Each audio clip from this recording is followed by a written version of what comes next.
বেগম খালেদা জিয়ার মৃত্যুতে বাংলাদেশের রাজনৈতিক অঙ্গনে শোকের আবহের মধ্যেই আন্তর্জাতিক মহল থেকেও আসছে সমবেদনার বার্তা। গভীর শোক জানিয়ে বার্তা দিয়েছেন বিশ্ব নেতা এবং আন্তর্জাতিক বিভিন্ন সংস্থা। এছাড়াও আন্তর্জাতিক গণমাধ্যমের প্রধান শিরোনামে ঠাঁই পেয়েছে বেগম জিয়ার মৃত্যুর সংবাদ। এসব খবরের গুরুত্বের সঙ্গে উঠে এসেছে এক সাধারণ গৃহবধূ থেকে তার গণতন্ত্রের আপসহীন নেত্রী হয়ে ওঠার ইতিহাস। ফরহিন ইসলাম টুম্পার রিপোর্ট।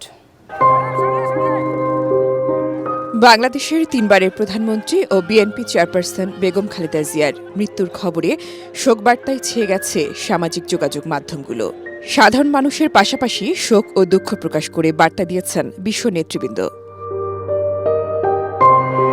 শোক জানিয়ে ভারতের প্রধানমন্ত্রী নরেন্দ্র মোদী এক্স পোস্টে খালেদা জিয়ার পরিবার ও বাংলাদেশের মানুষের প্রতি গভীর সমবেদনা জানিয়ে লিখেছেন, বাংলাদেশের উন্নয়নের পাশাপাশি ভারত ও বাংলাদেশ সম্পর্ক জোরদারে খালেদা জিয়ার গুরুত্বপূর্ণ অবদান সবসময় স্মরণ করা হবে। পাক প্রেসিডেন্ট আসিফ আলী জারদারি লিখেছেন, খালেদা জিয়ার নেতৃত্ব এবং ত্যাগ শ্রদ্ধার সঙ্গে স্মরণ করা হবে। শোক জানিয়ে পোস্ট দেন পাকিস্তানের উপপ্রধানমন্ত্রী ও পররাষ্ট্রমন্ত্রী ইসহাক দারো। এক শোক বার্তায় খালেদা জিয়াকে চীনের জনগণের ঘনিষ্ঠ বন্ধু হিসেবে স্মরণ করেছেন দেশটির প্রধানমন্ত্রী লি কিয়াং। শোক জানানো হয় ইউরোপীয় ইউনিয়ন, মার্কিন, ব্রিটিশ, জার্মান, ফ্রান্স, কানাডার দূতাবাসের পক্ষ থেকেও। খালেদা জিয়ার মৃত্যুর খবর গুরুত্বের সাথে প্রকাশ করে আন্তর্জাতিক গণমাধ্যমগুলো জানায়, তার মৃত্যু বাংলাদেশের রাজনীতিতে একটি যুগের অবসান।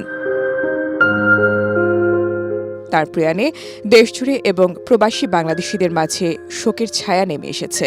বিবিসি তাদের প্রতিবেদনে জানিয়েছে, বাংলাদেশের প্রথম নারী প্রধানমন্ত্রী বেগম খালেদা জিয়া ৮০ বছর বয়সে মারা গেছেন। আল জাজিরা জানায়, দীর্ঘদিন অসুস্থ থাকার পর রাজধানীর একটি হাসপাতালে বেগম খালেদা জিয়ার মৃত্যু হয়েছে।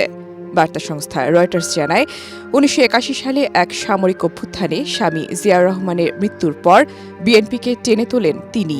বার্তা সংস্থা এপি ও এফপি জানায়, নানা আইনি লড়াইয়ের পাশাপাশি দীর্ঘদিন অসুস্থতার মধ্য দিয়ে অবশেষে মৃত্যুকে আলিঙ্গন করলেন খালেদা জিয়া। এছাড়াও ভারতীয় সংবাদ মাধ্যম the Hindu, NDTV, Hindustan Times, the Indian express সহ ভারতীয় গণমাধ্যমগুলোর শিরোনামও ছিল খালেদা জিয়ার মৃত্যুর সংবাদ। পাকিস্তানের সংবাদ মাধ্যম ডন, জিও নিউজ সহ দেশটির অন্যান্য সংবাদ মাধ্যমেও তার মৃত্যুর সংবাদ গুরুত্বের সাথে প্রকাশ করা হয়। ফরহিন ইসলাম টুম্পা, এটিএন বাংলা।